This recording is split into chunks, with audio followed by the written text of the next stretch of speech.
Hey guys, tonight we open our eyes to the shrill echo of a church bell tolling across a fog-choked field. You're not in your bedroom anymore. You're lying on a straw-stuffed sack that passes for a mattress inside a cold, crooked cottage that smells of smoke, mold, and something vaguely wet. The walls are made of wattle and daub, and no, that's not a fairy tale material. It's sticks and animal dung. Welcome to medieval life, where your odds of making it through the day hover somewhere between not likely and absolutely not. There's something skittering across the floor. Rats, probably. You've got lice. Your stomach's rumbling. And your neighbor is already up and muttering about how the blacksmith's pigs ate his shoes again. So, before you get comfortable, take a moment to like the video and subscribe, but only if you genuinely enjoy what I do here. And hey, drop your location and what time it is where you are. I'd love to know who else is sleep deprived with me right now. Now, dim the lights, maybe turn on a fan for that soft background hum, and let's ease into tonight's journey together. You roll out of bed, careful not to smash your head on the low ceiling, and shuffle toward the door. Your entire house is one room, no bathroom, no kitchen, just a single smoky hearth that barely keeps the cold out. Your family? Also here. All of them. Grandma. Your three siblings. And that's not counting the chicken that sleeps inside for warmth. Outside, it's muddy, gray, and aggressively damp. Everything is wet, even your clothes, which haven't been properly dry since last spring. You start your day by coughing. It's fine. It's probably not the plague. Probably. A bucket of water waits by the well, though it's more of a community soup, full of floating stuff you can't quite identify. Still, you drink it. Carefully. Not because you're picky, but because this is the kind of water that might actually fight back. Breakfast is a real medieval treat. Coarse bread, yesterday's onion, and something that might have once been cheese but now has ambitions of becoming its own ecosystem. Butter, eggs, those are for feast days. If you're lucky, there's ale. Yes, even in the morning. Water is just too dangerous to rely on. Kids drink it too.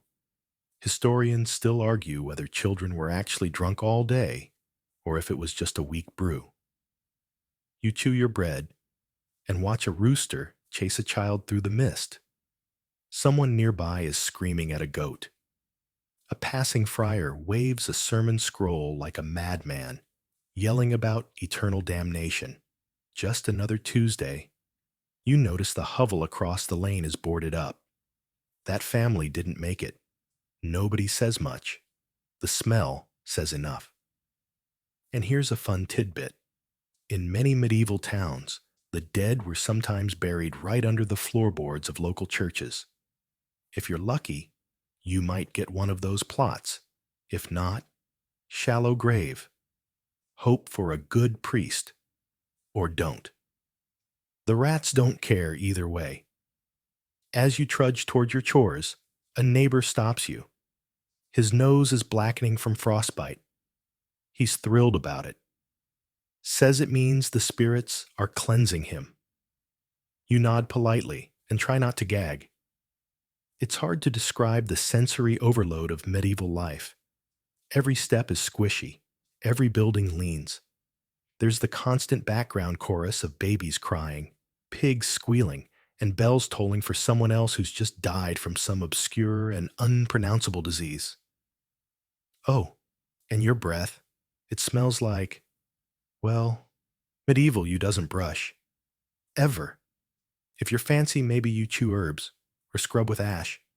Your teeth? Probably already halfway gone, and you're only in your 20s. A bell rings again. That one means someone important died. Maybe the reeve. maybe the baker. Either way, it's your signal to join the others for morning prayer. You walk slowly toward the chapel, dodging puddles of who knows what: mud, blood, animal guts. Historians still argue whether street sanitation existed in any meaningful way. Spoiler, it didn't. You get to the chapel and step inside.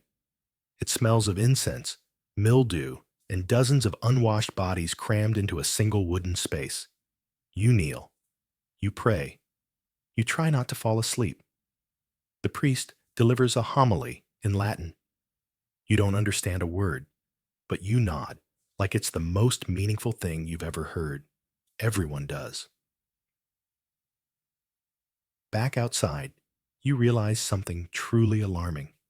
You haven't stopped itching since you woke up. Could be fleas, could be scabies, could be that you slept on a mushroom again. You make a mental note to steal a better blanket if you survive the week. Suddenly, there's a commotion by the village square. A merchant's cart has arrived, its wheels caked with weeks of road filth. He's got bolts of cloth, dried fish, and wait, is that a lemon? It is. It's moldy, and it costs more than your house. You consider bartering, but all you've got is a handful of beans, some wilted turnips, and a roughly carved spoon. He declines. You mumble something about the Pope being bald and walk away before he reports you for heresy. Before you return to your chores, you pause by the town's main road. Really just a trough of mud flanked by wooden planks. There's a gallows at the end, just in case someone gets any funny ideas about stealing goats or accidentally quoting the wrong psalm. And you? You sigh and realize this was just your morning, just the beginning. The air tastes like chimney smoke and cow breath. Your back already aches. Your fingers are numb. And the sun hasn't even climbed past the trees yet. You probably won't survive this, but let's see how long you last. You leave the village square with the faint scent of moldy lemon still in your nostrils, which, believe it or not, is an upgrade from everything else you've smelled so far today. Ahead of you is a trio of peasants squatting in the mud, arguing over whether their landlord has raised the tithe again, or if they just forgot how to count. It's both comforting and horrifying to realize you're not alone in this.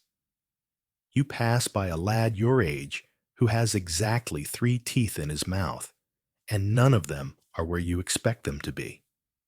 His smile is the kind of thing that haunts dreams, and also possibly invites demons. You nod politely. He nods back and spits something unspeakable into the gutter. Friendship, medieval style. The child runs past with a stick and a hoop, shrieking with joy.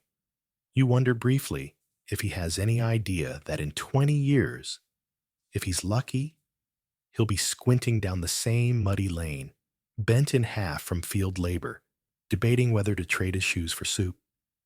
And then you see it, glinting in the sunlight like a misplaced prop from a history movie. A knight.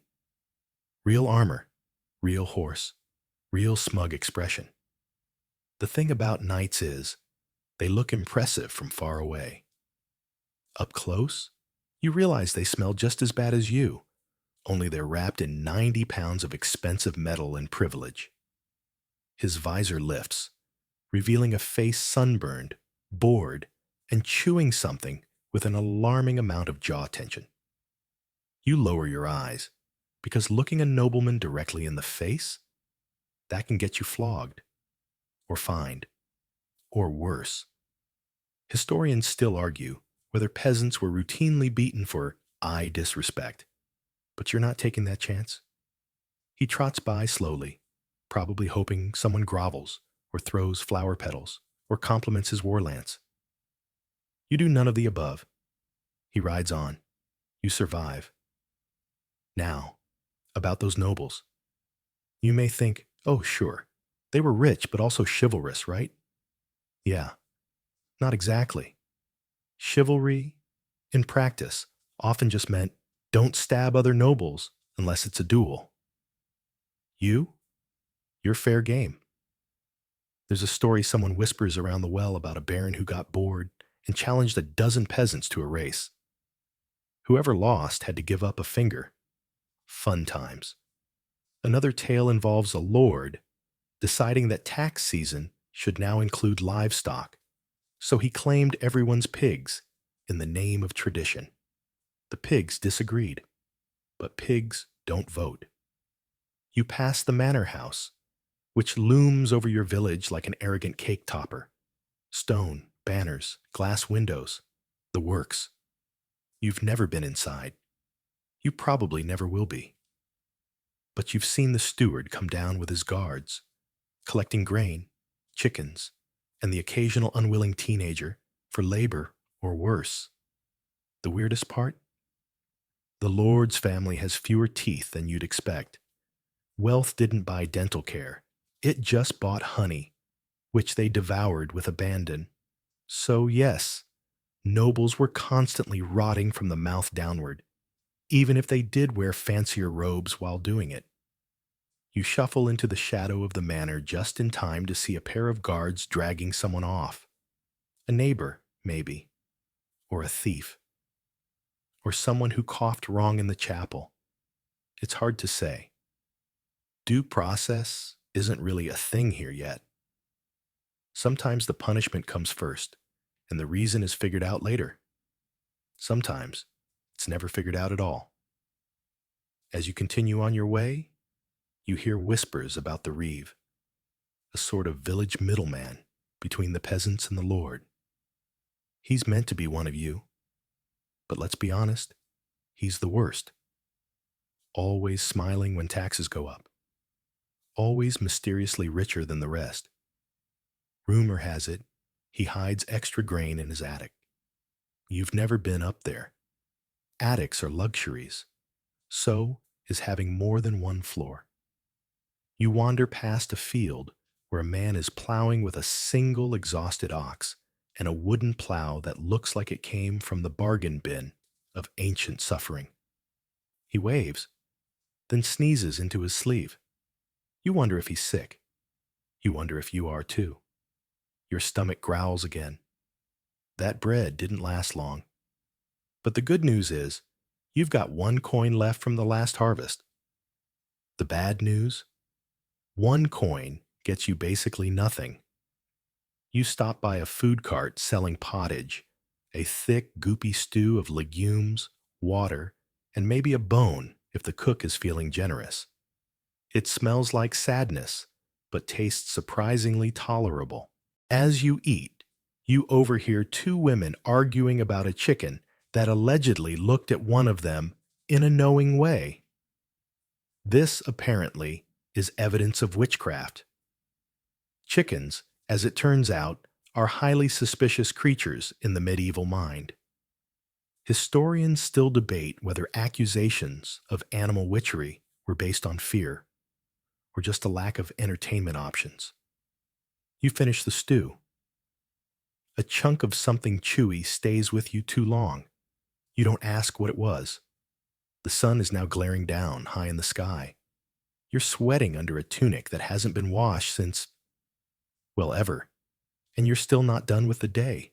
The nobles might be feasting and hawking, but you're about to find out what daily labor really means. As you walk away from the square, someone shouts your name. It's your cousin. He's found a weird mushroom in the woods and wants to know if it's food or death. You eye it suspiciously. It looks like a wizard's toenail. You shrug. He eats it anyway. Bold strategy. And just as you round the corner of a timber-framed barn, you slip on something. Something soft. Something steaming. A helpful villager tells you, that's fresh. You don't ask what it is. You never ask what it is. You wipe your boot in the grass, sigh, and continue on. The social ladder in the medieval world? It's more like a greasy rope. You're somewhere near the bottom, next to the rats. the goats, and that chicken everyone's afraid of. You make your way back toward your family's hovel, stomach mildly full, boots less soiled than they were 10 minutes ago, and body still intact. A victory by medieval standards. But don't get too comfortable. You haven't even made it to midday. The wind picks up as you pass the outskirts of the village. It cuts through your wool tunic like a judgmental ghost. Your fingers sting from cold, even though it's technically spring. Spring here doesn't mean blooming flowers and gentle breezes. It means slightly less mud and unpredictable bouts of hail. You hunch into yourself and trudge on. Your morning routine, if we can call it that, begins again. You head to the communal workshed to borrow a tool. Except surprise, it's not there. Someone's already taken the scythe. Again. You mutter under your breath about the Reeves cousin always hoarding everything. Then, with the dignity of a slightly damp sandwich, you grab a rusted hoe and get to work. Your task? Digging out weeds from a patch of turnip field that hasn't been weeded since your great-grandfather's day. You get maybe 10 minutes into it before your back starts to protest. 10 more, and your hands are numb from gripping the splintered handle. A kid walks by, barefoot, carrying firewood. He waves. You wave back, then envy him for not having to fight roots like an angry badger. And here's the kicker. None of this labor guarantees food on your table. Most of what you grow goes straight to the landlord, the church, or the tithe collector. If there's any left, you keep it. If not, you pray. Historians still argue whether serfs had the legal right to keep surplus food or if it was just tolerated theft. As you yank another thistle from the frozen dirt, you pause and glance at your hands. Dirty, calloused, bleeding in one spot. That's normal. Cuts get infected, yes, but there's no urgent care clinic around the corner. Just moss, prayer, and the hope your immune system is feeling brave. You head to the nearby stream to rinse off. The water is frigid and full of little wriggling creatures that probably have names like intestinal doomworm. You splash your face anyway. It wakes you up. It also reminds you that your nose has been running for days and probably won't stop until summer. You take a break near a patch of scrubby brush, leaning against a stump and letting your eyes close just for a second. The birds are chirping. The sheep in the distance sound like they're judging you. It's almost peaceful until you hear it, the distinct clang of the village bell. You groan. Again? That bell means either someone's lost a cow, someone's lost a life, or someone's lost their mind. Today, it's Dukor number 3. Back in the village, a woman stands in the square, shouting about visions, fire from the sky, demons in the barley field. She's pointing at the priest's dog and calling it the hound of end times. A small crowd gathers, unsure whether to be concerned or entertained. The priest appears, red-faced and breathless, shouting about heresy. You step back, not eager to be caught in the crossfire of theology and general hysteria. The woman is dragged off toward the church. You hear someone mutter something about exorcisms again. As the scene fades, you realize it's nearing midday, which means lunch? Not quite. You forgot. It's prayer time. Back to the chapel. Again. The air inside is thick with candle smoke and quiet muttering. You kneel on the cold stone floor. Your knees already ache. Everyone smells like smoked mutton and mild regret. The priest drones on about humility and sin. You try to listen. You really do. But your stomach is growling, your toes are cold, and someone behind you just audibly passed gas during the Amen. You stifle a laugh. Medieval services don't allow much room for humor. But bodily functions? Unavoidable. The acoustics in stone chapels do not lie. You shuffle out and finally head home, or at least to what counts as home. Along the way, you notice a group of children playing in the mud, using sticks and an impressively dead rat as a puppet. You don't interrupt. It's probably the highlight of their day. Back inside your hovel, your sister is trying to cook something over the fire. It smells warm, and that's enough. You share a bowl of boiled root vegetables, chew slowly, and try not to think too hard about what might have fallen into the pot. The dog licks your foot under the table. You didn't know you had a dog. Turns out, it's just a mangy village, stray, with good timing. Someone brings news. A traveling merchant is arriving soon. That's exciting. Merchants mean stories, sometimes spices, and once, even a piece of dried fruit. You haven't forgotten that fig. You dream about that fig. But first, you have to chop more firewood. You don't have an axe, so you use a blunt blade and a lot of creative profanity. After a few frustrating swings, you manage to split 3 logs in almost 2 fingers. Not bad. Your mother calls you inside. She's found a tick on your little brother and needs you to help pull it off. There's a certain finesse to medieval tick removal. Equal parts yanking, prayer, and hoping it wasn't carrying the fever. You do your best. The tick dies. The brother survives. For now. You settle near the fire as the shadows lengthen outside. The smoke drifts up into the rafters, where some of it escapes and some of it just sort of hangs there, making everyone cough like it's a competition. Your father tells a story about the time he met a hermit who lived in a tree and claimed he could talk to owls. You pretend to believe him. It's a good story. You need good stories. You lean back, stare at the soot-darkened ceiling, and wonder how many more of these days you can take.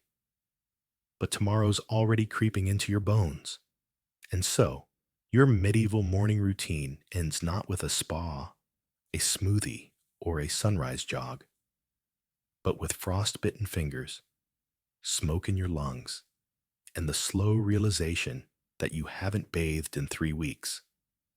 The next morning greets you not with birdsong or sunshine, but with the unmistakable sound of someone violently retching outside your door. You crack open the wooden shutter, just a gap, to see a neighbor hunched over a ditch, saying a few choice words to his breakfast. Not uncommon. In fact, that's how many mornings begin around here. You roll out of your hay-stuffed sleeping mat, every joint sounding like an old wagon wheel. Your legs ache. Your arms ache. Even your hair follicles ache. And you didn't know that was possible. Still, you're one of the lucky ones. At least you're awake. At least you're breathing. You stretch, yawn, and scratch your head. A louse skitters across your hand. You sigh. It's going to be another one of those days. Your mother is already up, boiling some sort of porridge that has the consistency of sadness and the color of dishwater. She ladles a scoop into a wooden bowl and hands it to you without a word. You take it gratefully, blowing on it until it cools enough to avoid burning your tongue. Again. Outside, the village feels hungover. Not from drink. No one can afford enough ale for that. But from fatigue, dampness, and the sheer unrelentingness of it all. A man limps past, holding his foot, which appears to have been stabbed by an angry chicken. The chicken, unbothered, struts off like royalty. Your task today is different. You've been assigned to help repair the thatched roof on the church. This is considered an honor. It's also considered exhausting, hazardous, and highly splintery. You meet the others by the churchyard. A small crew is already at work, stripping off chunks of old, mossy thatch. You grab a ladder made of warped branches lashed together with twine, then climb carefully, very carefully. The last boy who slipped landed on a gravestone. The gravestone won. The roof is slick and uneven, and the wind is picking up. Perfect conditions for falling dramatically and dying with your mouth full of straw. You settle in and begin the delicate, itchy art of thatching. It's repetitive, but weirdly satisfying. Kind of like medieval Lego. If Lego gave you hay fever and a lifelong fear of heights, someone sneezes violently to your left, scattering a bundle of thatch into the cemetery below. It lands on old Maud's grave. She probably wouldn't mind. She once sneezed so hard, she allegedly banished a demon from the tavern. Historians still argue whether that event was real or just exaggerated local folklore, but either way, it's in all the village songs. After a few hours of scratchy straw-based misery, the bell rings for the midday break. You descend with all the grace of a falling potato sack and collapse onto a bench by the church door. Someone hands you a chunk of bread so stale it could be legally classified as a weapon. You chew slowly, very slowly. The priest joins you, sitting stiffly, adjusting his robe like it's made of stinging nettles. He begins talking about divine trials, suffering, and the noble path to salvation. You nod politely. It's hard to focus when you're staring at a man who smells like incense and wet goat, but you try. Then he brings up the relic. Ah, yes, the relic. Your village is very proud of its relic. Supposedly, the toe bone of Saint Mildwyn the Merciful, though rumor has it it's actually a bit of pig femur painted gold. Still, every villager has, at some point, kissed the bone and asked for blessings. It's currently locked in a wooden case behind the altar, guarded with more intensity than your grain storage. The priest tells you it's your turn to help polish the case. Not exactly thrilling work, but it's warm inside the church, and warm places are sacred when you've been living outdoors with the emotional range of a moss-covered log. While you scrub, a boy nearby sweeps the chapel floor. He's muttering to himself about voices in the candle wax. You glance at him, then at the priest. Neither seems alarmed. You shrug and return to polishing. Everyone's a little odd these days. It's either that or screaming.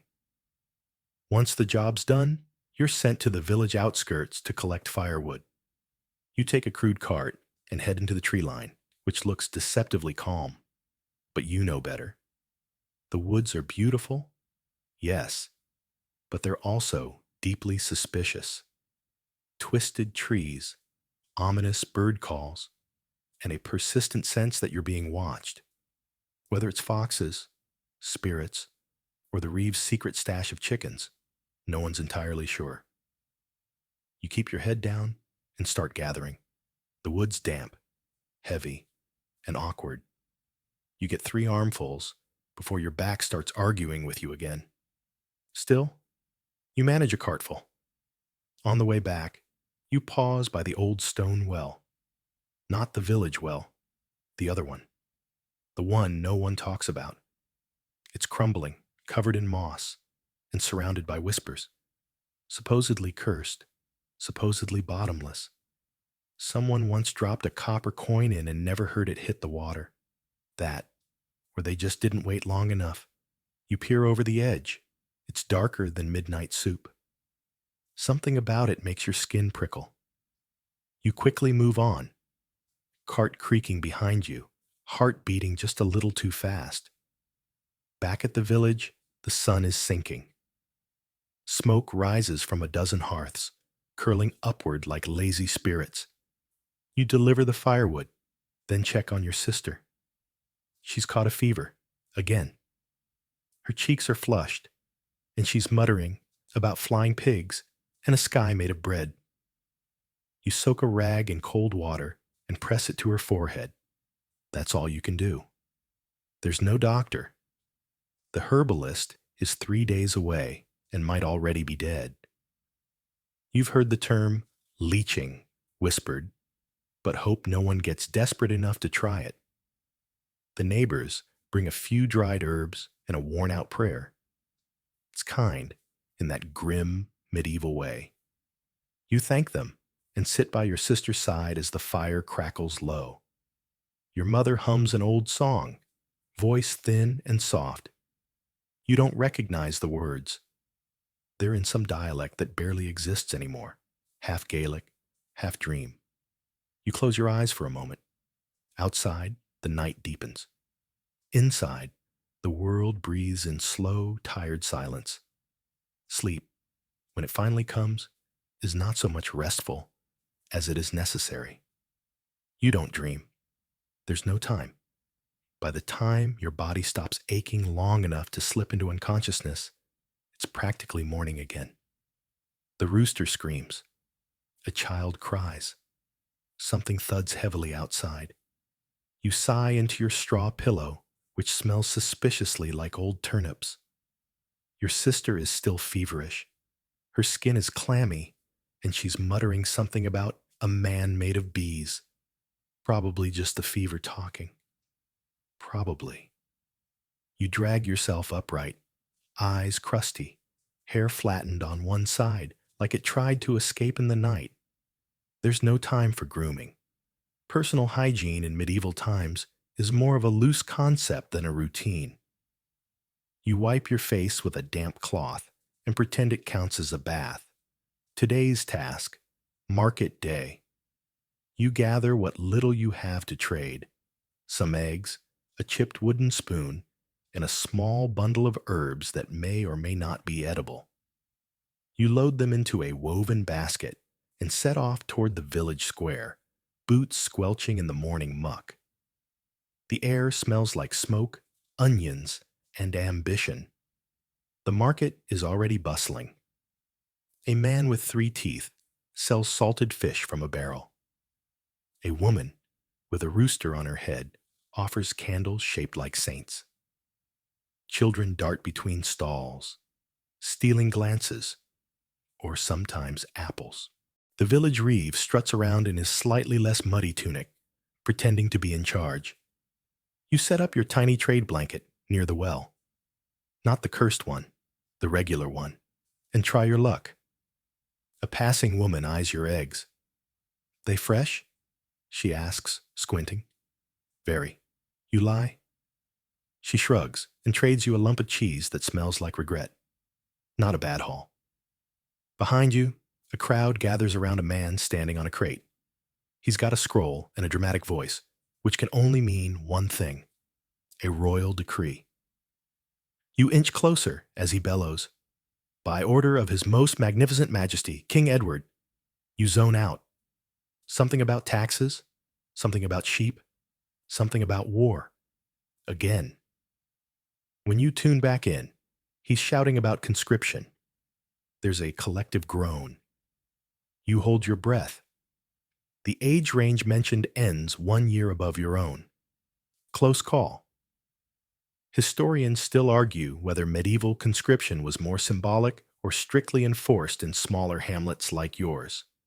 Either way, nobody volunteers today, except the baker's son, who's been looking for an excuse to leave since he caught his cousin kissing his crush behind the chapel.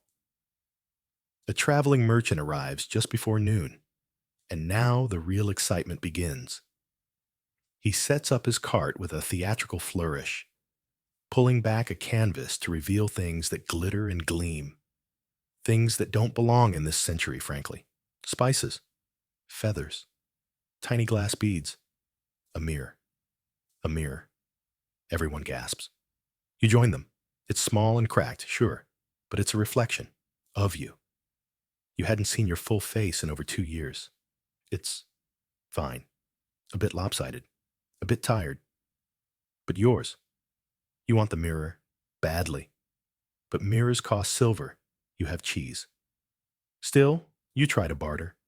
The merchant eyes your basket, chuckles, then shakes his head. Come back with coin, he says, or something shiny enough to fake it. You sigh and step back. A child nearby holds a jar with a leech in it. He's asking if anyone wants a healing. No one does. He lowers his price to a pebble. Further down the row, someone's selling old shoes. The sign says, almost matching pair. Honesty is rare and refreshing. You spot a bundle of wool thread and remember your tunic has a rip under the arm. The vendor offers it in exchange for your last egg. You pause, then agree. You'll just have to explain to your mother why breakfast tomorrow involves more hope than substance. Someone shouts. A goat has escaped. Again. It sprints through the square, causing havoc, knocking over baskets and small children. The priest gets rammed in the knees. You pretend not to laugh, but your shoulders betray you. The goat is finally wrangled by 3 men and a very angry goose. Applause breaks out. It's the most exciting thing that's happened since the blacksmith's chimney exploded last winter. As things wind down, you gather your meager goods and prepare to leave. You pass the merchant again. He gives you a wink and offers you a single peppercorn. For free. You take it reverently, like it's holy. Walking home, you notice something odd. A pile of feathers by the side of the road. Too many for one bird. Too neatly arranged to be natural. You squint. Maybe just the wind. Maybe not. In the distance, a bell tolls. Not the village bell. A smaller one. You frown. Then you remember. It's trial day. Your pace quickens. Back in the square, the makeshift platform is being set up. A woman stands before it, hands bound. She's accused of theft, or witchcraft, or maybe both. Rumors fly faster than truth. Some say she cursed a cow. Others say she merely insulted the Reeves soup. The priest begins chanting. The woman remains calm. Too calm. That's suspicious, or brave, or just tired. She's found guilty, of course. Everyone is. Her punishment? Stocks. Just the stocks this time. You exhale. At least it's not burning. The village has only done that once, and it still smells funny when it rains. They lock her in place. Children throw turnip peels. You look away. It's uncomfortable. But you stay. This is life. Ugly, unfair, and always on display. As the crowd disperses, a boy beside you whispers, "She turned my cousin into a frog." You raise an eyebrow. Really? Well, he croaks a lot. You stare. He grins. You allow a single laugh. Just one. Later, as you walk home, you run into the oldest man in the village. He's sitting on a stump, staring at the sky like it owes him money. He tells you about the time it snowed in July and frogs fell from the sky. Historians still argue whether those frog storms were metaphorical, meteorological, or medicinally induced hallucinations. But the old man swears on his last tooth that it happened. You nod, thank him, and move on. Back at home, your sister is asleep. Fever still clings to her, but her breathing is steadier. You place the peppercorn beside her bed like a gift to a small, slightly incoherent queen. She'll laugh when she sees it, or sneeze. Either way, worth it. The fire crackles low. And just like that, another day passes. You wake up with the unsettling feeling that something has changed. It's not the light. Still dim. Still filtered through wooden slats and woolen curtains. It's not the sounds. Same distant clucking. Same morning groans from the neighbors. No. It's the silence in your house. That odd, heavy quiet that only means one thing. Something is wrong. Your mother sits by your sister's side. Her lips are tight, her hands still. Your sister's eyes are open now, but glassy. She's murmuring words you don't recognize. You step closer. She looks at you and smiles. It's the kind of smile that doesn't belong on a child's face. Do you hear them singing? She whispers. You don't. And suddenly, you feel like you're the one with a fever. There are no doctors. You already know this. But sometimes, when illness walks into a house and won't leave, people call the cunning woman. She's not exactly trusted, but she's useful. The village has a complicated relationship with her. Part fear, part dependence, part superstition wrapped in elderberry. You offer to go. The cunning woman lives on the edge of the forest, in a crooked house that seems to lean toward the trees, as if it's whispering secrets. You make your way there, basket in hand, feeling more like a character in a fable than a person from a real place. When you arrive, she's already outside, plucking weeds from between flagstones. I know why you've come, she says, not looking up. Of course she does. She invites you in. The interior smells like dried herbs, honey, and something faintly metallic. You hand her a piece of cloth your sister wore, and she places it in a small bowl with a murmured word. She asks questions. When did the fever start? Has she spoken in tongues? Dreamed strange dreams? Seen shadows? You answer. She nods, then begins preparing a concoction of herbs, roots, and water that looks like it could either heal a body or summon a storm. 3 sips before sunrise, she says, and no salt for 3 days. You nod, thank her, and start the journey back. As you return to the village, you notice something odd. People aren't looking at you the same way. A few glance at your basket. A few more glance at your house. Whispers trail behind you like smoke. It's the cunning woman. Just going to her puts you under suspicion. You knew that, but the weight of it doesn't fully hit until you see the priest watching you from across the square. He doesn't say anything, just nods slowly, then turns away. Back inside, your mother says nothing when you hand her the potion. She just gives it to your sister without a word. Someone jokes that your sudden strength must come from witch tea. You laugh along, but it stings. During the lunch break, you sit on a log beside the smith's apprentice. He's younger than you, but already has arms like braided rope. He's polishing a horseshoe and humming an old tune about love potions and donkey curses. Typical. You ask him quietly, "Do you believe in witches?" He shrugs. "I believe in bad luck. Sometimes it has a face." That's comforting. The afternoon drags. You spend it helping stack firewood, avoiding the Reeves' questions and the priest's eyes. At one point, a chicken explodes out of a barrel beside you. You scream. It screams. Everyone laughs. Maybe it was a cursed chicken, someone jokes. You manage a smile. Historians still argue whether medieval villagers genuinely believed in magic or if it was more a way of explaining the things they couldn't control. Disease, death, weather, childbirth, they all needed something to blame. Witches were just convenient. Back at home, your sister is awake. She's lucid, hungry. She even jokes that you smell like goat, which feels like the highest compliment. Your mother makes a broth from roots and old bones. It's terrible but nourishing. You all eat in quiet relief. That night, you sleep deeply for the first time in days. But peace doesn't last. A loud banging startles you awake. Someone's shouting outside. You open the door to find the priest, flanked by 2 villagers. They're holding torches, not burning ones, yet, but very flame-capable. "We must ask some questions," he says. His tone is gentle. His eyes are not. Your mother stiffens. You step forward. They ask about the cunning woman, about the potion, about the change in your sister.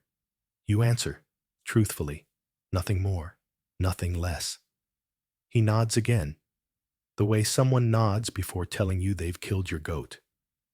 We will pray for her soul, he says. And then they're gone. You close the door. Your mother exhales shakily. It's starting, she says. You don't ask what she means. You already know. The next morning feels heavier. There's a pressure in the air, not like rain, but like judgment. You move through your morning routine like you're wading through honey, thick, sticky, slow. Your sister is better, truly better, sitting up, eating, even teasing you again with that half smile she wears when she knows she's winning. She doesn't remember the worst of her fever. Maybe that's a gift. Maybe that's part of the problem. People don't get miraculously better around here. They get sick. They die. Or they linger in that gray, drippy space between, forever dragging their bones around like rusted bells. But she bounced back. And now they're watching. You decide to go check on the cunning woman, if only to reassure yourself she hasn't been mysteriously set on fire overnight. You follow the winding trail into the woods again, passing the same knotted trees, the same rustling undergrowth. The birds are louder this time, but the wrong kind of loud. Panicked chirps, sudden flaps. You pause once when something crashes in the distance, but it's just a deer. Probably. When you reach her cottage, you find her door ajar. Hello? You call gently. No answer. You push it open and step inside. The interior has been ransacked. Shelves overturned, herbs trampled, bottles shattered. The air smells sharp, like vinegar and rage. You hear a creak behind you and turn quickly. She's there, covered in soot and dried mud. A cut above her brow. She doesn't look surprised to see you. They came last night, she says, voice quiet. You move toward her, but she raises a hand. I'm fine, she adds. Not their first attempt. Probably won't be the last. You glance around. They think you're dangerous. She smiles, the kind of smile that says, I might be. She tells you she'll be leaving soon, heading deeper into the forest, beyond the paths. They won't follow there, she adds, not if they want to keep their teeth. You ask if there's anything you can do. Don't get burned, she replies. It sounds like advice, or a curse, or both. You return home to find the Reeve talking to your mother. His expression is unusually polite, which is never a good sign. He wants to discuss the matter of your sister's recovery. You slide in beside your mother, arms crossed. He asks how she got better so fast, whether anyone came by, whether any charms or signs were involved. You lie, smoothly. Must have been God, you say, with your best blank face. He doesn't believe you, but he has no proof. Yet. As he leaves, he mutters something about upcoming tithes and the need for community trust. That's Reeve speak, for we're going to keep poking you until something flammable turns up. Later that day, a group of villagers gather to repair the church fence. You join in, hoping to seem cooperative, friendly. Not someone who recently associated with a hedge witch. You hammer crooked nails into rotting wood, while old men argue over whether the sky looks demonic today or just a bit odd. You nod at both options. Safer that way. A woman brings you water and asks, Your sister still strange? You blink. Strange how? Oh, speaking backwards, floating, that sort of thing. You force a laugh. Not unless you count snoring. She doesn't laugh. She just nods, then walks away. You sit with that for a while. That evening, a traveling friar visits the village. He's tall, pale, and serious, the kind of serious that makes your teeth itch. He wears a black robe with a silver clasp shaped like a lion. He holds a sermon in the square. Everyone attends, not because they want to, because he has that kind of voice. It coils around your ribs. He speaks of purity, of hidden sin, of the shadow that walks among the righteous. You feel like he's staring straight through you the whole time. He announces he'll be staying a few nights to assist with matters of discernment. Translation: someone's going to be accused of something. That night, you lie awake, listening to the wind rattle the shutters. Your sister stirs once, mumbling about a white deer in a mirror lake. You wonder if it's a dream or a warning. The next morning, the friar begins his inquiries. He doesn't call them that. He calls them gentle conversations. But they always end with someone crying. He visits every household. He spends the longest time at the baker's home. When the baker's wife comes out, her eyes are red and her hands are shaking. You learn later that her daughter was seen talking to a crow. Just a crow. On a fence post. But in times like these, birds aren't just birds. They're omens, spies, witches in disguise, if you ask the right person at the wrong time. Historians still argue whether actual accusations in medieval witchcraft cases came from belief, power plays, or just bad timing. It's possible all three work together like a clumsy choir. You hope the friar leaves soon. He doesn't. The following day, the well dries up. Temporarily, sure, but long enough to inspire panic. People shout. Children cry. The reeve flaps his arms dramatically. Everyone needs someone to blame, and your sister's name is whispered. You decide then and there, it's time to leave. You can't go far, but you can go away, just until the wind changes, until the next goat gets sick and the village finds a new scapegoat. You pack what little you have, a loaf of bread, a string of dried apples, a small wooden whistle your father carved before he vanished in the plague year. You kiss your mother's forehead. You promise to return. Your sister hugs you tightly. "Find the deer," she whispers. You nod, even though you don't know what that means. As night falls, you slip through the hedges and onto the path that winds into the dark woods. Behind you, bells toll. Not for the hour. For someone. You don't look back.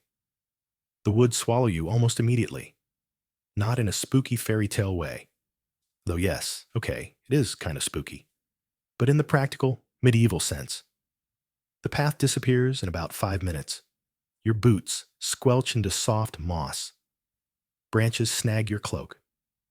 Bugs, so many bugs, seem to think you're the hottest new tavern in the forest. But still, it's peaceful. Peaceful and deeply weird. The woods have layers. Quiet layers. A kind of silence that hums under everything. Like the breath of something too old to remember its own name. Trees loom like cathedral columns, and the canopy flickers with strange dapples of green light. It's beautiful. And also the kind of place where people vanish without so much as a bootlace left behind. You walk for hours, deeper than you've ever dared to go. There's no real destination, just the instinct to put as much bark and dirt between you and the friar as possible. Maybe find the cunning woman. Maybe find shelter. Or a deer. A white one, whatever that means. Eventually, the light fades, and you find a small hollow near a creek. You huddle under your cloak, eating hard apple slices and regretting your life choices. Night in the medieval woods is no joke. There are wolves. Probably. You hear them, or something like them, and owls, and something that might be a badger gargling its own regrets. You doze, then jolt awake at every snapped twig and distant cackle. Still, somehow, you survive the night. When morning comes, it's cold and wet, but you're alive. And that counts for a lot out here. You walk again. Around noon, you find a hut. Not the hut. This one's different. Rounded, covered in ivy, with smoke curling lazily from the chimney. You approach cautiously. The smell is not herbs this time. It's meat, roasting. Your stomach decides for you. You knock. An old man answers, hair like rain-washed straw, eyes like cracked glass. He stares for a moment, then grunts and gestures you inside. You thank him. He doesn't answer. Inside, the hut is simple. Fire, stool, cot, bundles of dried meat, and more bones than you feel comfortable around. Not human bones, you think, hopefully. You offer your last slice of bread and trade. He takes it without a word and hands you a steaming bowl of stew. It tastes like hope. Eventually, he speaks. You from the village? You nod. Trouble there? You nod again. He doesn't seem surprised. Turns out he was a monk once, or something like one. Left the monastery after a dispute over visions. You don't pry. He seems like someone who keeps knives sharpened for both cooking and argument.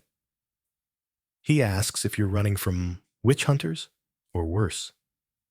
You say you're not sure there's a difference. He chuckles. There is. One prays first. That night, he lets you sleep in the corner. You dream of the white deer again. This time it speaks, but in your sister's voice. We're not cursed, she says. We're remembered. When you wake, the old man is gone, left before dawn. Typical cryptic forest person behavior.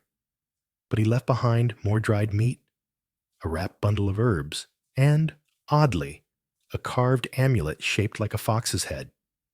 You take it, because of course you do. It's either protective or cursed, and frankly, at this point, you're not picky. You continue your journey. Midway through the second day, you find the cunning woman. Well, technically, she finds you. You're squatting by a stream trying to figure out if that mushroom you just picked will feed or explode you when she steps out from behind a tree, like she was born from it. Thought I'd see you again, she says. You ask if she knew you'd come. She shrugs. There are patterns. Yours was always a tangle. You follow her to a small camp deep in the woods. No house this time, just a lean-to of woven branches and moss, a ring of stones for fire, and bundles of herbs strung from low limbs. It's almost cozy. If cozy smelled like dirt, sweat, and sage. You tell her what happened. She listens quietly. They'll turn on anyone, she finally says. Doesn't take much. A sneeze at the wrong funeral? A dream too strange? You ask what she's doing out here. She smiles. Waiting. For what? Whatever comes next. You help her gather herbs for a while. She teaches you which mushrooms are edible and which are very much not. You learn how to make a poultice for burns, how to spot spider lace mold, and how to listen to the wind without making it nervous. It's like an accelerated course in forest survival with a side of witchy vibes. She tells you the friar is looking for her, that he blames her for a miscarriage, or a dying calf, or a dream someone had that involved a raven and too much cheese. Historians still argue whether witch hunts were fueled more by genuine religious fervor or a convenient way to silence women with power. Either way, the results were the same. Ashes and empty doorways. You ask if she's scared. No, she says, but I am tired. You stay with her 3 nights. It's peaceful, in that wild, buzzing, mud on your skin sort of way. Your muscles ache, your feet blister, and you haven't seen soap in what feels like a century. But you're learning, changing. On the fourth day, she tells you it's time to go back. You blink. Back? They'll accuse me. Maybe, she says. Or maybe you'll be the reason someone else isn't. That night before you leave, she hands you a small leather pouch. Inside, salt, a sprig of rosemary, and a strip of red cloth. For protection, she says, or memory. They're often the same. You head back before dawn. The forest feels different now. Not safer exactly, but known. Like a book you've reread just enough times to notice the typos. When you see the village on the horizon, the bells are ringing again. And this time, they're not for you. You arrive just in time to see smoke curling up over the rooftops. Not chimney smoke, bonfire smoke.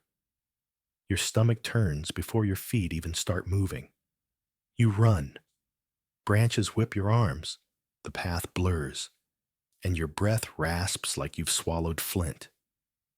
You clear the final rise and see them.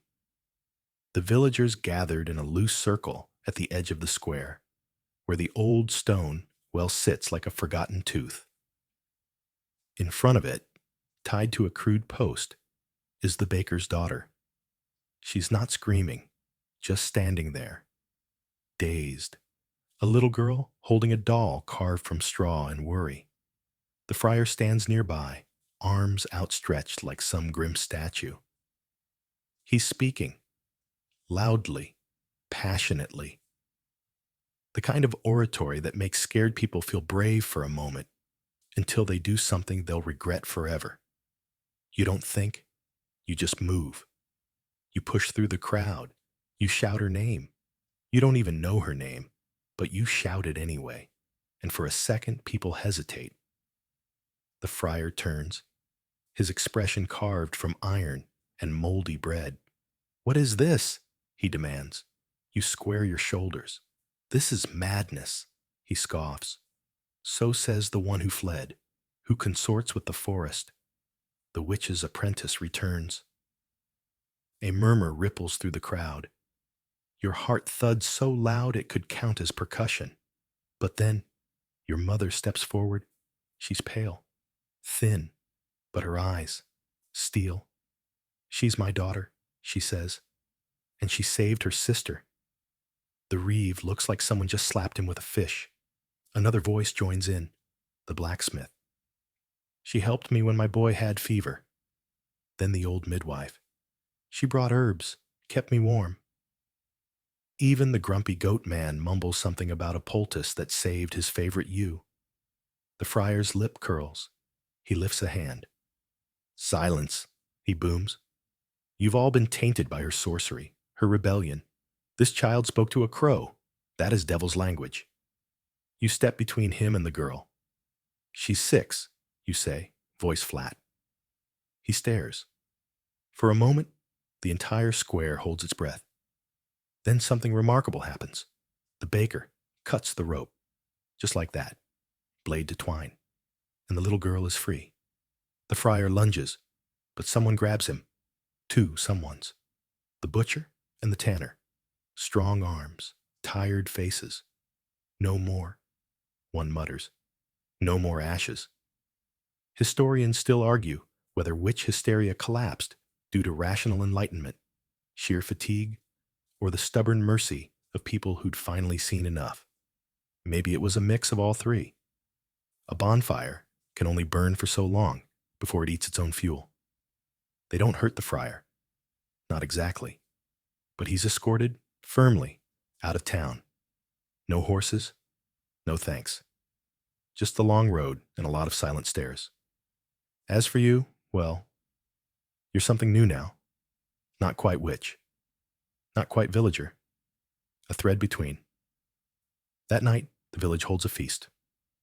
Not for a holiday, just because they can. Bread is shared. Wine flows. Even the goats seem calmer, like they can tell the vibes are less apocalyptic. You sit beside your sister, who proudly shows off a small clay bead she made for you. It's a deer. White. Sort of. If you squint, you wear it. Your mother puts a hand on your shoulder. You did more than survive, she says. You came back. Later, you visit the church. It's quiet. Empty. You don't pray exactly, but you do leave a sprig of rosemary on the altar. Just in case. For memory. Or protection. Or both. The next morning, you head to the market. People greet you with nods, cautious smiles. Not warm yet, but warmer than before. The baker gives you a roll for free. The reeve doesn't meet your eyes. The tanner offers you a pair of boots that actually fit. And then, someone new enters the village. A traveler, cloaked and dusty, carrying a sack of carved wooden animals and bottles of colored oil. They set up a small stall and hum as they work. You walk past, then pause. One of the carvings catches your eye. It's a fox. Head cocked, tail curled. You smile. Then you notice something else.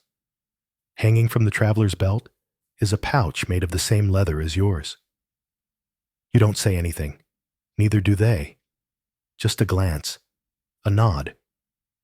Somehow, you know, you're not the only one walking this thin line between fire and forest. The world is wider than your village. Stranger, kinder, meaner, wiser. And somewhere out there, the cunning woman is still watching the wind. Life, surprisingly, does not return to normal, because normal was always just a kind of collective pretending. And once enough people stop pretending, once enough fires don't get lit, enough fingers don't get pointed, something changes. Subtly, like when you walk into a room and know someone's been talking about you. But this time, it doesn't sting. Now, they nod when you pass. Children watch you with a mix of awe and curiosity, as if you might start levitating or whisper secrets to birds. One actually asks you if you can turn bread into gold. You laugh, hand her a wildflower, and say, "Better. I can turn weeds into medicine." She looks stunned. That story will definitely mutate into you raising an army of dandelions by next week. But honestly, you don't mind. You become useful. There are always fevers, always wounds, burns, coughs, weird rashes. You know enough now to help. You're not a healer, not properly, but you're something close. People come to your door at odd hours with bundles wrapped in cloth and eyes full of worry. You listen. You mix herbs. You say things like, "It might sting a bit," and "Keep it wrapped 3 days." You learn more every week. Sometimes from books. Sometimes from travelers. Once, from a toothless old woman who dreams in Latin and mutters recipes for mushroom wine in her sleep. You visit the cunning woman again, too. Not often. Just when you need her. She never says hello. Never says goodbye. But she always has a seat ready, a pot on the fire, and 3 impossible truths woven into every story she tells. This time, she gives you something different. A sheet of vellum covered in symbols you can't read. Yet. She says it's from a place beyond the sea. That the people who wrote it believed in plants that could sing and rivers that held memory like bowls. You ask what it means. She just says, "Keep it safe." Back in the village, something else happens. A new friar arrives. You brace yourself. Honestly, you half expect pitchforks to return to fashion, but this one is different. You meet him in the square. He's younger, quieter. His robes are patched, and his sandals are muddy. He smiles when he sees you. "I've heard stories," he says. "Let me guess. Demonic forces, flying cats, blood raining from the church roof?" He laughs. "Number just stories. People helped. People healed. A girl who didn't burn. You raise an eyebrow. And you're okay with that? He shrugs. I think faith is big enough to hold more than fear. You don't trust him? Not yet. But you don't chase him out either. That feels like growth. Historians still argue whether these quieter clergy were part of the church's reforming instinct or just folks tired of cleaning up after zealots with too many opinions and too few hugs. Either way, your village lucked out this time. One morning, the friar comes to your door with a swollen ankle and a sheepish look. You give him comfrey and advice. He gives you a copy of a poem copied by hand from an old Irish manuscript. You trade again the next week. Mint oil for a story about a saint who could talk to bees. It's weird. It's nice. And the village keeps changing. There's a girl with a hair-shaped birthmark who starts making charms out of clay and ash. No one burns her. A widow begins teaching her grandchildren the old songs from before the friars came. No one stops her. The seasons turn. You plant a garden. You start keeping bees. Because why not? You wear the fox amulet every day, and the deer bead your sister made, and that red cloth from the cunning woman's pouch. It's sewn into your coat hem now, fraying but still there. One autumn, a group of travelers passes through.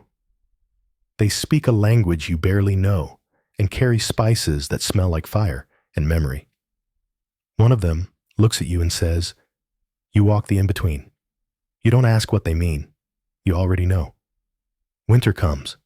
Hard, cold, long nights, short tempers. But fewer people die this year. Maybe it's luck. Maybe it's the new stew recipe you forced on the baker. Maybe it's that, when the firewood runs low, no one hesitates to share. No one is burned, at least not this year. You're not naive. You know how fast it could all fall apart. Fear doesn't sleep. It just waits, like wolves in the dark. But you also know something stronger now. People remember kindness. Not everyone. Not always. But enough. And that's the beginning of magic, really. Not spells or potions. Just memory and choice. One night, you walk out to the old well. It's quiet. Snow falls like soft confession. You drop a sprig of rosemary into the dark water and whisper the names of the women who didn't come back. The ones burned, banished, broken. You speak them aloud. You remember. You stand there a long time, just breathing, and the snow keeps falling. Spring always begins subtly. A dampness in the air that doesn't feel like misery. A bird call you haven't heard since childhood. A breeze that carries the faintest scent of moss instead of wood smoke and regret. You feel it before you see it. This year, it arrives early, and you, for once, are ready. The bees stir first, little golden warnings that the world is warming again. Then the crocuses stab up like sleepy knives from the thawing earth, and the market starts whispering rumors about better harvests, about a neighboring village that wants to trade wool for apples, about a new festival the friar wants to try that involves music and, allegedly, no bonfires. It's disorienting, this slow arrival of hope. Not loud, not flashy, just persistent, like a song hummed from a room away. You don't trust it at first, but your hands remember how to plant. Your feet remember how to wander. And one afternoon, you find yourself walking through the woods with a satchel full of early mint, a notebook of copied symbols, and no real destination except somewhere under the sky. That's when you find it. Or her, really. An old woman in a faded green cloak, sitting beside a collapsed stone circle, boiling water over a fire so tiny it could be mistaken for a smoldering opinion. She looks up. You're late, she says. You blink. Do I know you? She cackles. Not yet, but I know you. This is the third cunning woman you've met in your life. This one is different again. She speaks like the forest is inside her mouth. Every sentence comes with a leaf's worth of rustle. She hands you a cup of something suspiciously green and says, "Drink." It tastes like nettles and rebellion. You stay for hours. She doesn't teach so much as remind. Shows you how to read the signs in bird feathers, how to hear warnings in frog song. Talks about ley lines and herb cycles, and why garlic has more to do with moonlight than people think. At one point, she opens your notebook, studies the symbols, and says, "Oh, these again." Again, you ask? They show up when the world's about to tilt. You'll see. She won't explain further, just hums and says, "You'll know what to do when it's time." You trudge back to the village, half expecting someone to accuse you of treason against soup or something equally medieval. Instead, you're greeted with two things: a note from the friar requesting help with a stubborn rash that smells like sin and regret, a request from the baker's daughter, now a gangly 10-year-old, to teach her about willow bark. So you do both. You've become something strange here, not quite a healer, not quite a witch, not quite safe, but not dangerous either. People still whisper, but now, when they do, it sounds more like curiosity than fear. Historians still argue whether such women were quietly accepted or merely tolerated until someone needed a scapegoat again. But sometimes, against all odds, tolerance deepens, becomes trust, or at least convenience. One day, a man from a nearby town rides in on a limping horse in a bad attitude, says he's come to collect taxes, says he doesn't care if the village burned last year or bled this one. He calls the reeve soft. Big mistake. Because soft isn't the same as weak. And your village? It remembers. The blacksmith steps forward. The baker too. Even the new friar says, very calmly, "We take care of our own." The tax man is fed, lodged, and escorted out the next morning, without a coin more than he arrived with. You watch from the ridge, wondering what will happen to him on the next leg of his journey. Then you shrug and go home, because tonight's full moon, and you promise to show the shepherd girl how to make an infusion that helps with nightmares. It's weirdly cozy, being this version of yourself. You're still cautious, still aware of what fear can do, but there's power in knowing your people and being known. One night, your sister sneaks out to the hill behind the house. You follow, because you're still a sibling. You find her holding a candle and whispering to the wind. "What are you doing?" you ask. She grins. "Asking for a dream." You pause. "And what does the wind say?" She shrugs. "It says maybe." And that feels about right. The world may not be safe, but it's no longer on fire. And that's enough for tonight. You wake before dawn. Not because you have to, but because something stirs. That restless kind of waking, when the air feels too alert to ignore. You wrap a cloak around your shoulders, step outside, and breathe in the cold. The village is still asleep, roofs lined in frost. A dog barks somewhere distant, then quiets, as if it too realizes something's coming. Down the lane, the baker's chimney smokes early. She's always up before the sun now, ever since you helped her daughter with that feversome winter sickness. She waves when she sees you. You wave back. It's strange. These small rituals that have replaced fear. The smell of bread, the murmur of bees, a child learning how to steep valerian root and not mistake it for burdock. This is what safety looks like now. Not grand, not ironclad, but steady. Still, you can't shake the feeling. The friar feels it too. He arrives before midday, robes muddy again, his expression tense. He's holding a letter. The parchment is crumpled from gripping. No wax seal, just a smudge of waxy red like dried blood. Visitors, he says, from the south, soon. You nod. You already knew. Not from the letter, but from the wind. News travels differently now. Sometimes it rides in on rumors, sometimes on hooves. Sometimes, like now, it curls into your bones before a word is even spoken. You gather what you need: herbs, poultices, dried tansy, even the fox amulet, worn beneath your tunic these days, but never far. 3 days later, they arrive.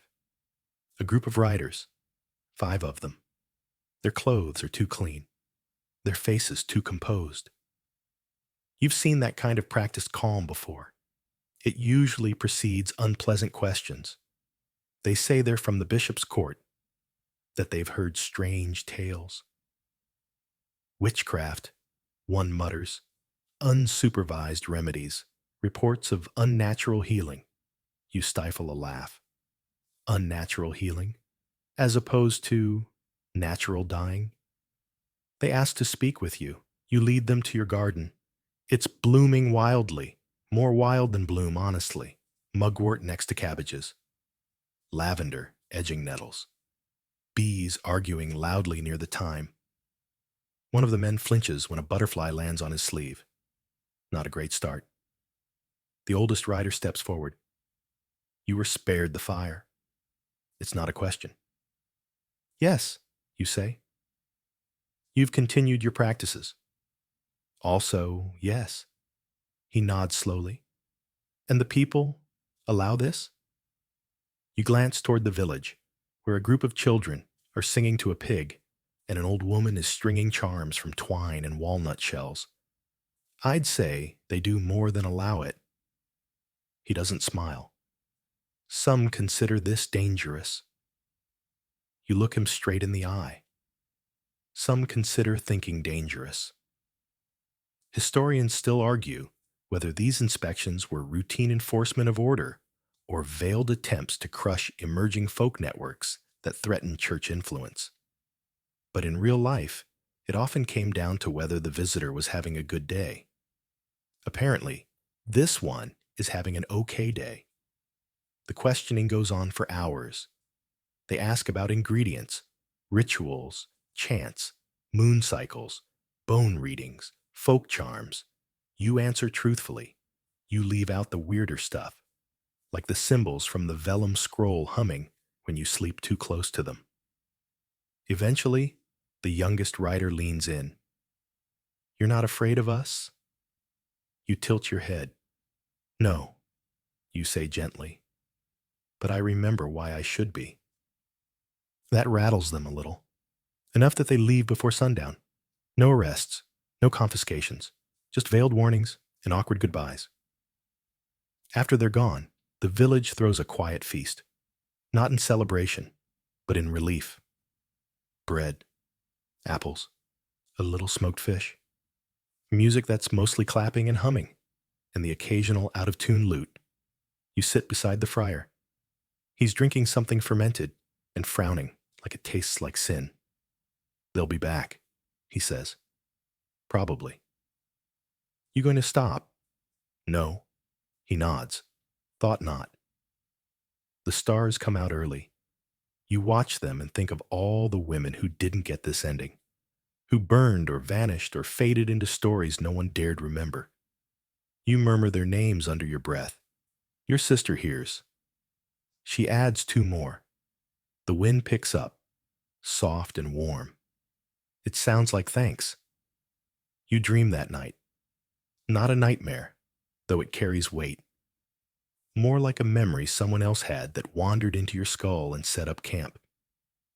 In the dream, you're standing on the edge of a cliff, overlooking a vast field of fireflies. But when you look closer, you realize they're not insects. They're people.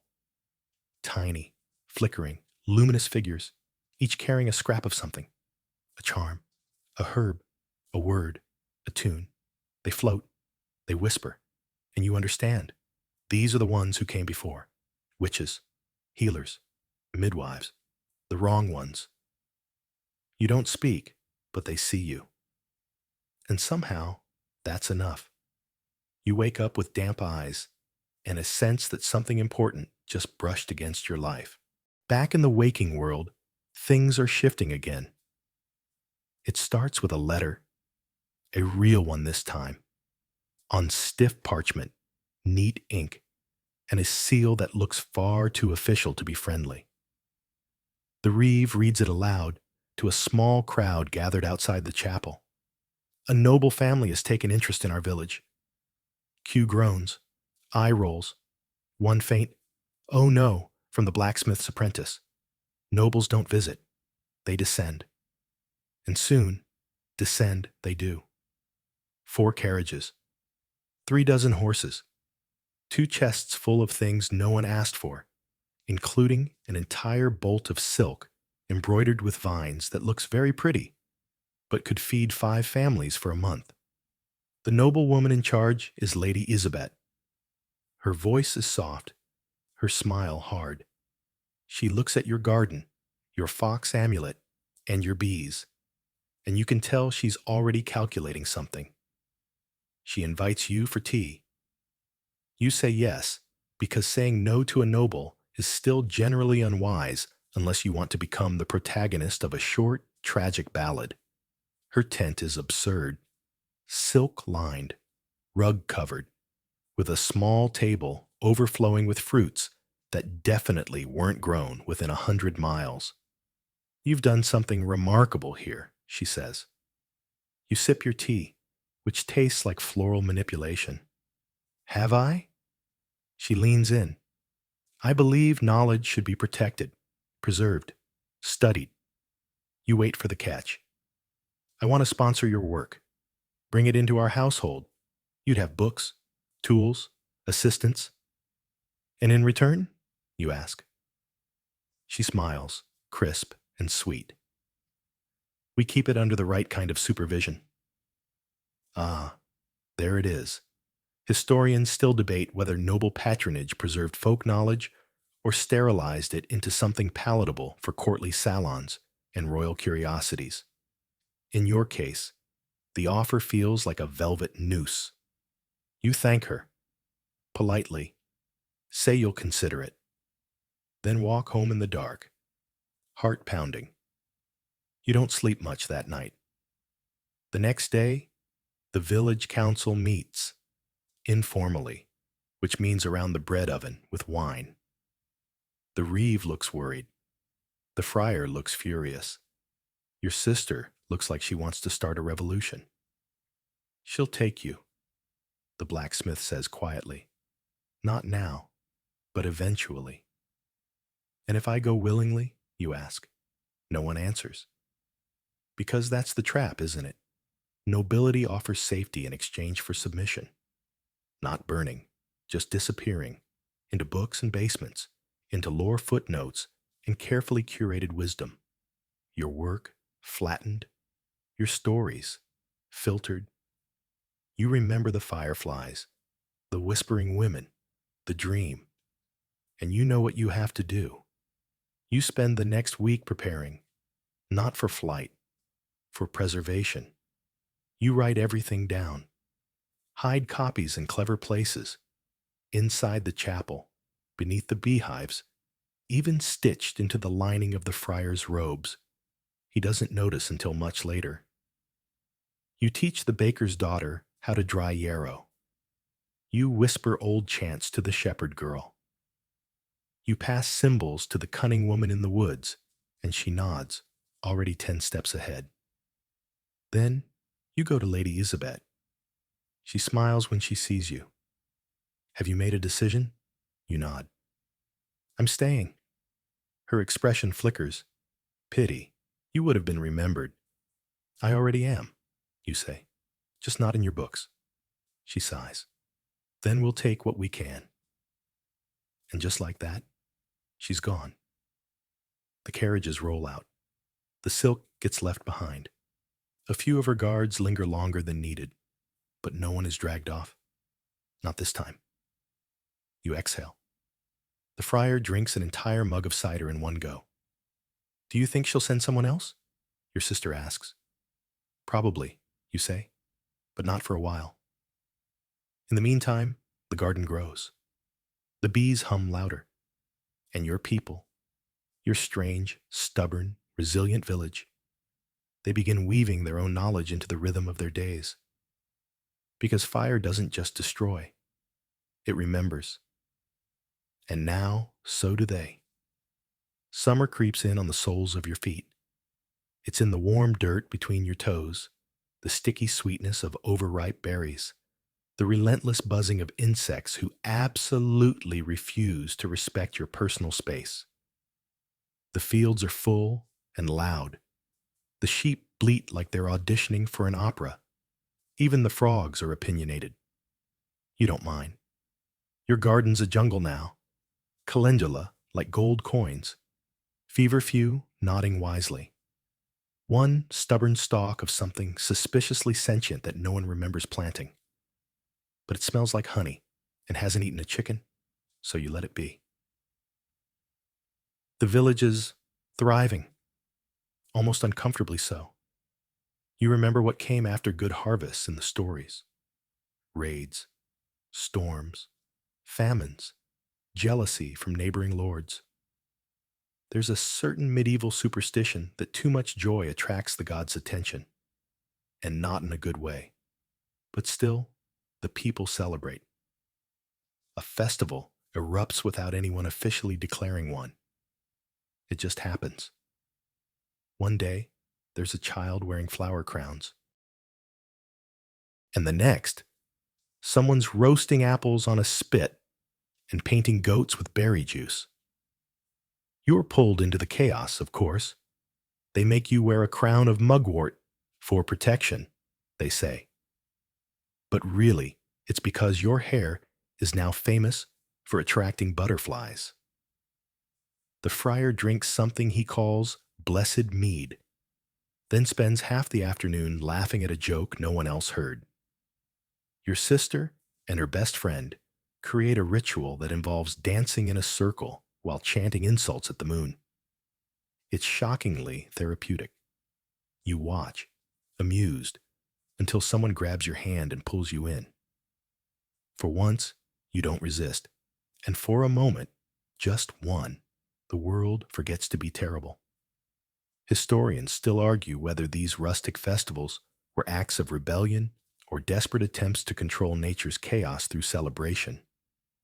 Either way, they worked, at least for a while. The strange part is, people come. From other villages, from faraway fields. One man claims he dreamed of the music. Another woman says a bee whispered directions into her ear. They bring things, gifts, knowledge, odd little relics. One man brings a carved bone that hums when you touch it. Another has a pouch of powder that smells like night air and cinnamon. No one knows what it does, yet. They call you Wise One now. You try to protest. I've mostly just survived. Exactly, says the baker. And that's rare. Your legend, apparently, is traveling without you. People speak of the fire, how you survived it, how you rebuilt, how you tamed the village. Not true, but flattering. They whisper your name like a charm. You don't feel powerful. You feel weathered. But in a world like this, that might be the same thing. One afternoon, as the sun bleeds lazily across the hills, you walk to the edge of the old woods, the same spot where you first read those strange symbols. The rock is still there. So are the carvings, now faint from time and moss. But something's different. The air hums, not like bees, like memory. You touch the stone, and it responds. Not loudly, not with lightning or thunder or ghostly voices singing Gregorian chants. Just a warmth in your palm, a subtle pulse, like a heartbeat buried beneath years of silence. A vision blooms behind your eyes. Not a place, not even a clear image.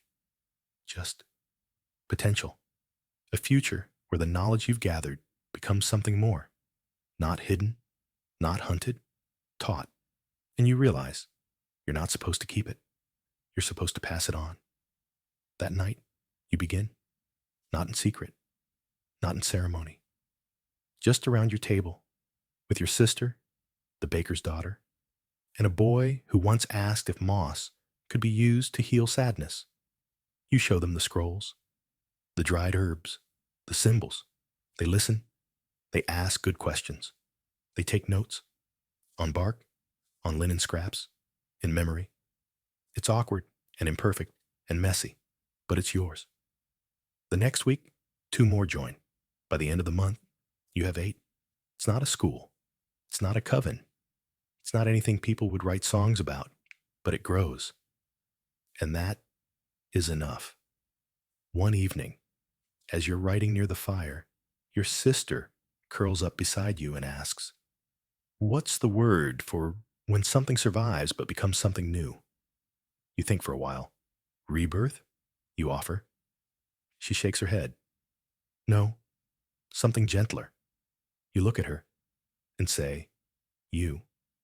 She rolls her eyes but smiles anyway. Outside, the stars are beginning to crowd the sky again. And you know, somewhere out there, another girl is dreaming of fireflies. She'll need you, and you'll be ready. The days darken sooner now. Autumn breathes a chill into the air, crisp and sharp enough to make you pull your cloak tighter around your shoulders as you walk the paths between the village huts.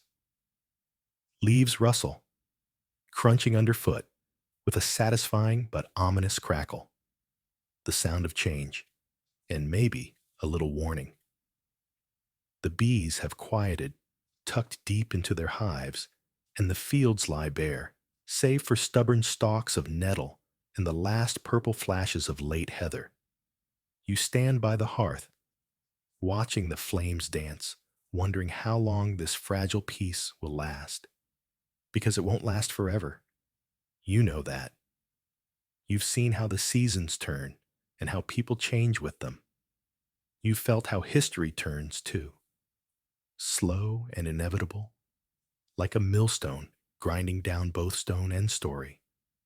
Still, there is comfort in routine. The clinking of pots, the smell of roasting chestnuts, the warm weight of your sister's hand resting on yours as she hums a soft tune that smells faintly of lavender and yesterday's rain. It's been a long journey. You started with fear, and now you carry something heavier but quieter. Hope. The village is quiet tonight, but not empty. You hear the soft snore of the baker, the rustle of the friar's robe as he settles in, and the steady breathing of the children tucked beneath rough blankets. Outside, the moon is a silver scythe, cutting through the velvet dark, a guardian watching over a world that refuses to be forgotten. Historians still argue whether the knowledge you preserved will survive the next century or fade into the murmur of forgotten folklore. But right now, you know this. It has already lasted longer than fire and fear.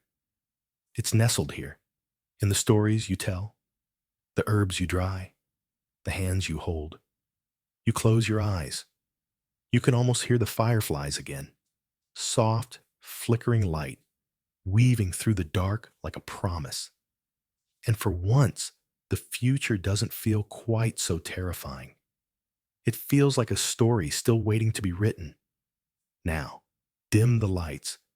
Maybe turn on a fan for that soft background hum, and let's ease into tonight's journey together. Slowly, the night deepens around you. The harsh edges of the day soften, folded away like the pages of a well-loved book. Imagine the warmth of the hearth, wrapping you in a gentle embrace, the distant hoot of an owl a lullaby for the restless soul.